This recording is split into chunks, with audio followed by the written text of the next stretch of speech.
Have you fallen down the cottage industry rabbit hole yet? Well, if not, buckle up, Alice, and click on over to the description in the show notes and sign up. Then you can get ready for the most fun induction into the cult of all things yarn and fiber. This will include, but not limited to, free yarn, free ebooks, patterns, coupons, and much more. You don't want to miss out.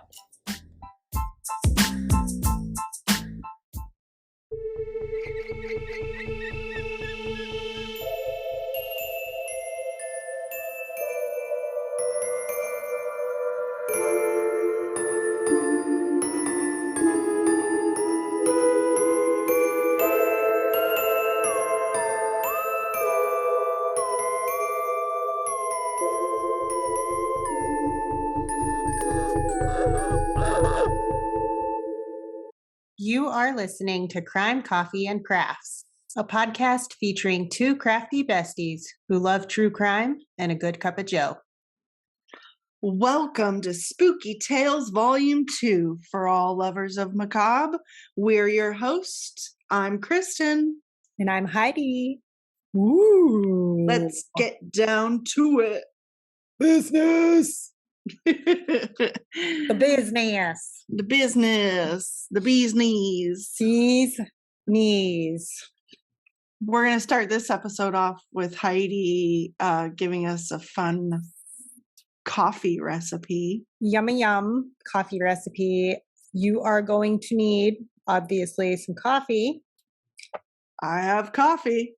Yeah. So if you have an espresso machine, this is a really good one with espresso. It's a latte-ish situation. Okay. Well, not really. It's actually a mocha, but still, you have to have like a lot of milk or coconut milk or whatever kind of milk you want. The red hot mocha. Yes. This was a famous one at the coffee shop. You need Torani cinnamon syrup. Oh, nice. And you're going to need some really good chocolate. I actually use raw cacao because it's better for you. I actually have that in my pantry for coffee sometimes. Yeah. And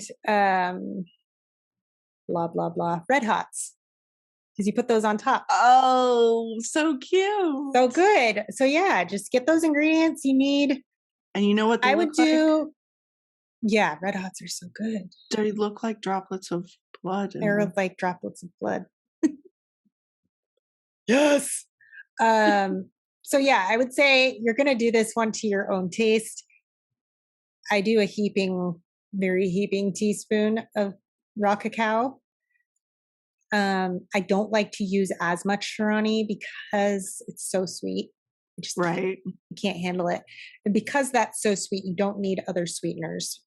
So that's why I would use like dark chocolate or unsweetened raw cacao. Love it. Yeah. Sounds delicious. It is fucking good. Nice, nice. Well, it's a good one to lead into our spooky tales.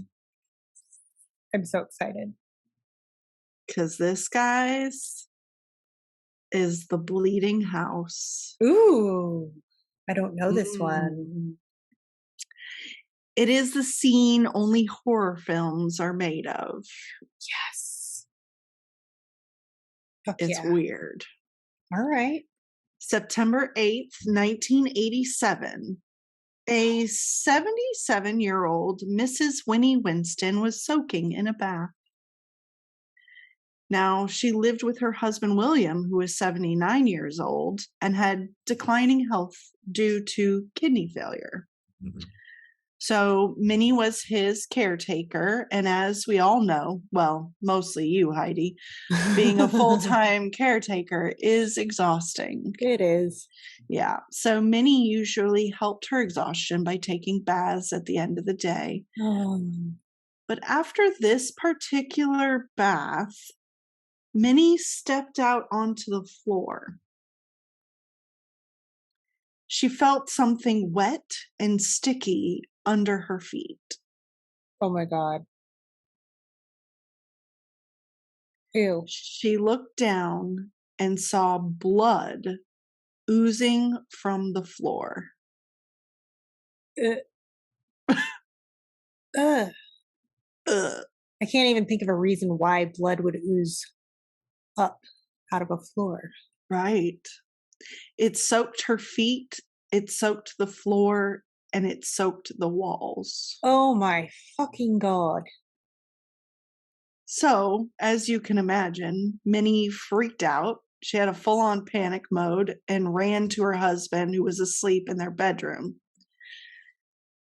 She had to shake him awake because he's Yeah. elderly and he was sleeping. But even with his declining health, he got up and he helped Minnie figure out what was going on at their house. As far as they knew at this point, it was just the bathroom. They also thought that somehow a wounded animal got in and was dripping blood or oozing blood everywhere. But with further exploration of their home, they found more puddles of blood and Oh, more droplets. gross. It seemed to be seeping everywhere. Their kitchen, one of the bedrooms, their hallway, the basement, the living room, Oh God. and all of them had mass quantities of blood. Oh, Like I said, it's a hell house. it is what horror films are made of. Literally. Yes, it kind of reminded me of the original Friday the 13th. Yes. Yeah, Ugh. with the bed ceiling. It was Nightmare on Elm Street. Nightmare on Elm Street. Sorry. Johnny Depp. Yes. Woo! Yes. Even in his murder scene, he was handsome. Yeah. So when I was reading this story and researching it, that scene just really Yes, I love it. emanated. But the problem with this house is that the blood had no source that they could find.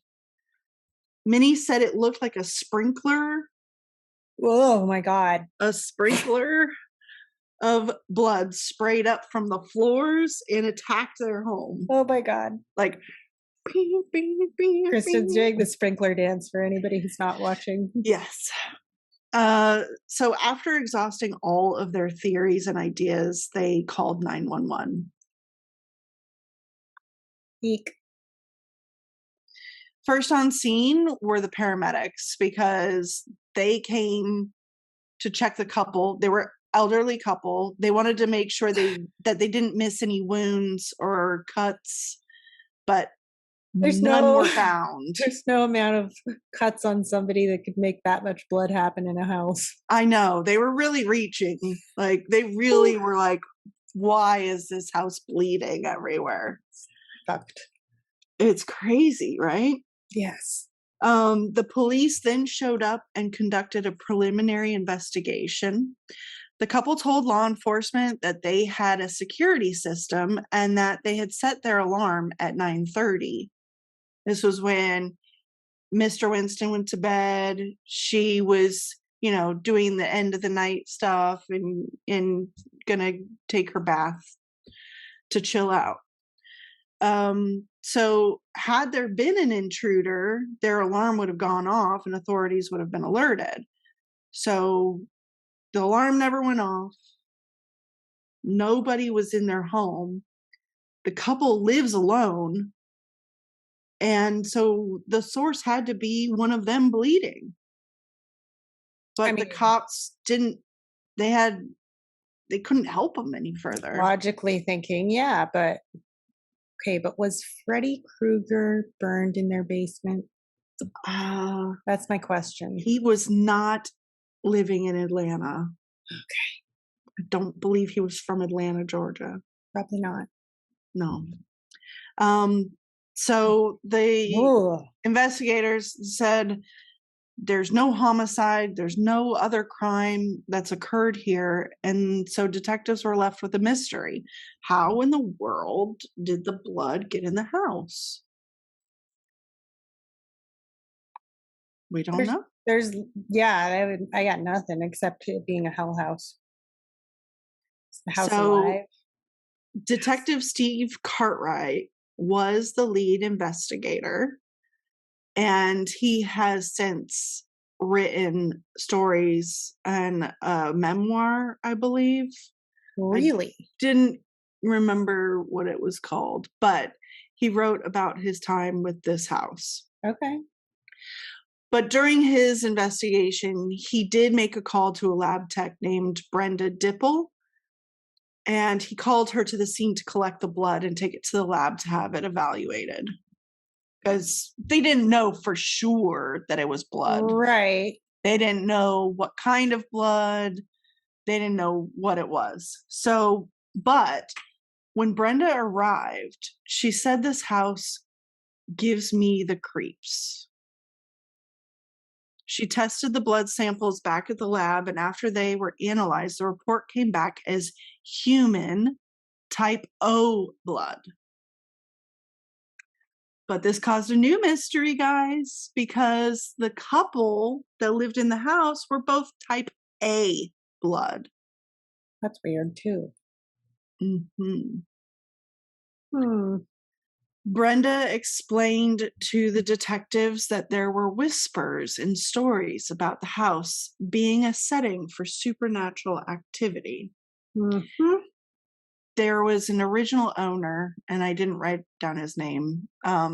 He had been in a car accident and came home afterwards and passed away in the house from the car accident. Okay. So some people believe that maybe it was him years later, like 30 years later, reliving that accident in a paranormal way of making the house bleed. Right. But some people were also convinced that the house was now a demonic playground for evil. There were talks of the blood seed demon, whose every drop of blood created another demon.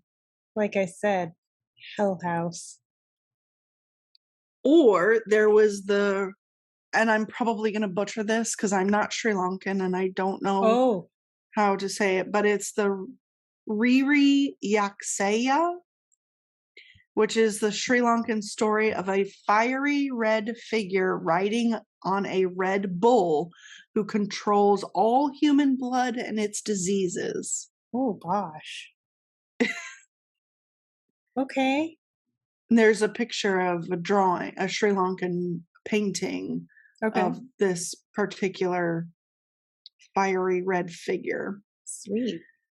But the stories and investigations eventually simmered out and died down.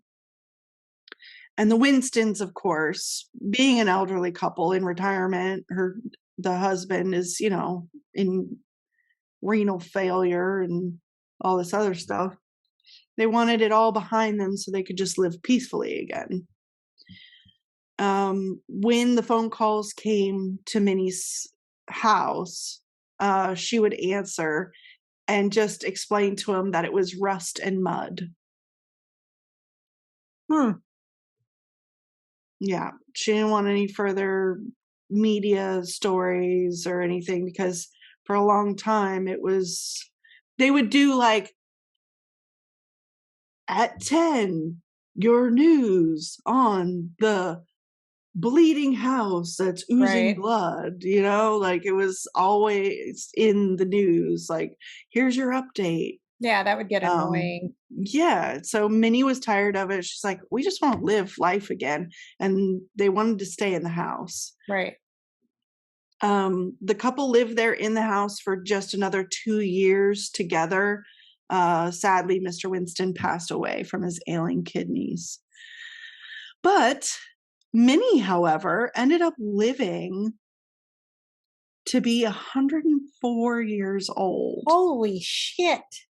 She passed away in 2015 and lived in that house that entire time. Is this house still there? The house is there.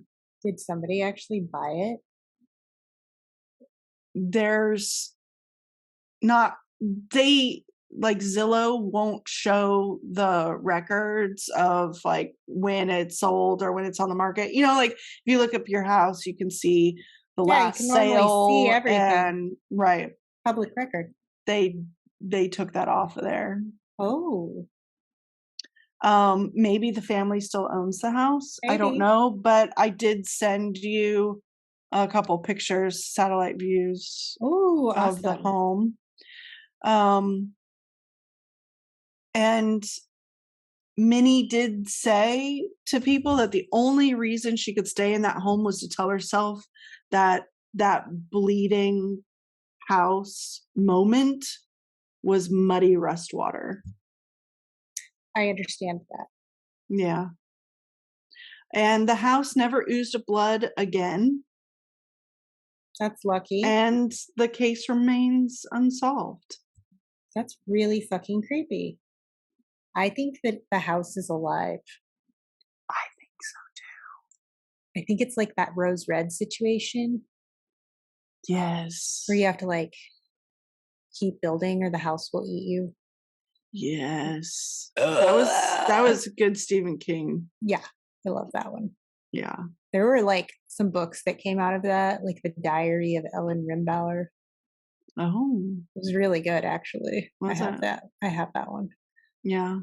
Yikes, dude. That was a good one. Yeah. And they do give the address of the house, but please don't go But maybe someday, bother like, if the people. I wonder if people actually I mean, live you there. and I can go there. People like- probably don't live there, though. If someday we can find out who owns the property and if nobody lives there, and if they will allow us to come in and look at it, Or if they do live there. or maybe they'll just let us come in and look at it while they live there. Yikes. Oh, I have the address. Okay, good. Stow that away for sure. Mhm. Spooky, spooky. It's on our list of addresses to visit Yes. for later on. Yeah. Holy hell. Literal hell. Okay. Yeah. I would flip the fuck out if my house started bleeding. Right? Like you're taking a bath and you I'd step be like- out and it's blood on your I'd be like, I'm legit going crazy. yeah. This isn't real. This isn't real. Ah, it's like Freddy Krueger nightmare for real. Yeah, and there were talks like maybe it was a family feud because their adult children and them were having like issues, and so some people say that maybe the adult children were trying to make their parents look like they couldn't take care of themselves anymore. Okay. So they created this incident, but that's too much. That's you a can't lot. just make a house bleed. No, Like, you can't. you would find No. how they made the house bleed. Like, Yes.